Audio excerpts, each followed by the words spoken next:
If you haven't already, please subscribe to my channel and enjoy the show. What's up, fight fans? Welcome to my channel. This is Johnny. Guys, if you are a returning viewer, you'll recognize these sort of videos. We're going to be going over some statistics regarding Terrence Crawford. If you're new to the channel, lately what we've been doing is breaking down our favorite sport and dissecting some statistics to give us a better and stronger narrative to compare fighters to, rather than just saying he's my favorite fighter because I like the way he punches. We're creating statistics based on facts to help with that narrative. So today we're going to be discussing Terrence Crawford and an X factor about his skill set.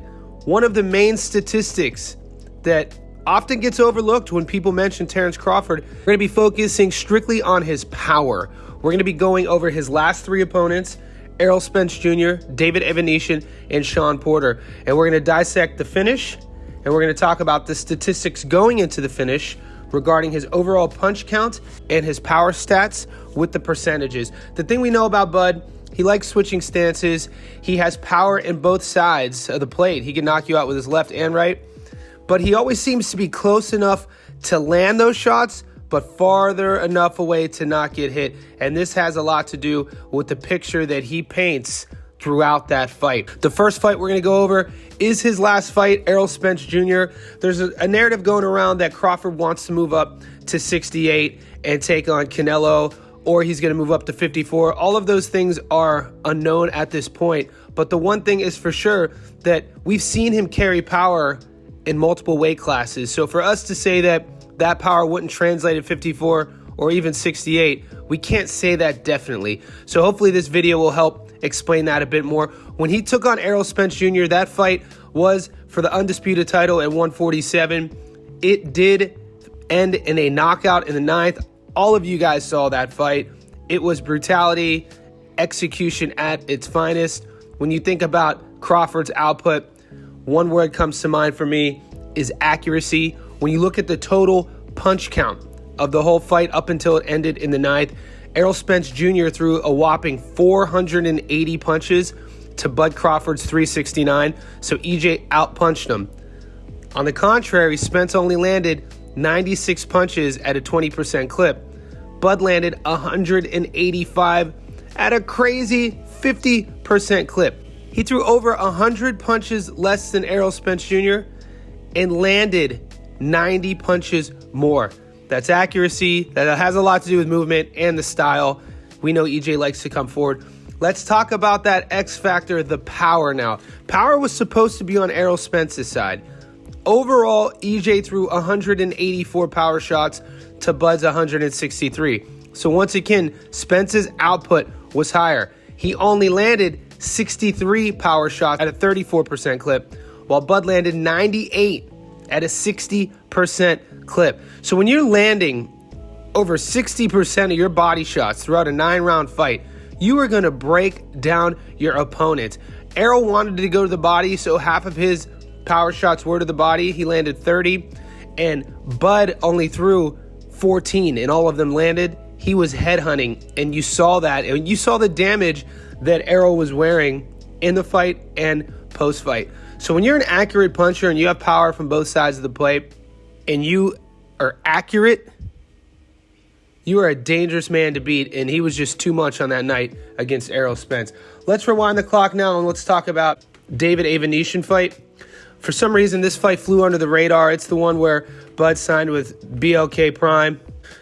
It took place December 2022, and it kind of flew under the radar. It ended in a 6-round knockout. Another devastating performance for Crawford. I mean, the guy out of 40 fights, he's knocked out 31 guys, and he's done it 10 times in a row. And his power is what makes him worrisome to any fighter in any weight class. Total punches before that fight came to an end, the output was crazy. Evanesian only threw 276, and he only landed 48 at a 17% clip. Bud threw 602 punches, and he only landed 80 at a 13% clip. It's one of the fights where you see Crawford's accuracy wasn't quite there. Now, when you transition to the power shots, Evanescence threw more power shots than Bud. He threw 196 and landed 44 at a 22% clip. And it was here that Crawford had the upper hand. He threw 181 and landed 54 at a 30% clip. So Crawford's total punch accuracy was down. I've never seen it below 30%. This fight, he only landed 13% of his shots, but he improved that percentage when he was working the power to Evanescence, and he jumped his percentage from 13 to 30, and then eventually got him out of there with a beautiful knockout. And the last fight we're going to go over, 3 fights ago, Shawn Porter, one of my favorite fights of Terence Crawford's. This was a great fight. It ended in the 10th round, and once again, by brutal fashion, Crawford got Porter out of there. His dad threw the towel in, so it was a stoppage.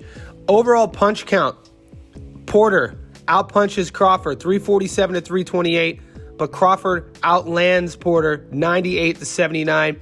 Crawford punched with a 30% accuracy, and Shawn was at a 23%. When we go to that ever impressive power, Porter threw 253 to Bud's 169, but Porter only landed 2 more than Bud at 67. Bud landed 65. Once again, the accuracy of Crawford's power shots, 39% landed against Porter's 27%. What's that tell you? He knows what he wants to do. If you don't earn his respect early in a fight, he's going to walk you down. He is there to get hit. You don't really see him cut up and bloody too much, and his defense is slick enough to roll with the shots, but he knows what he wants to do. He wants to get in close and land the power and get you out of there.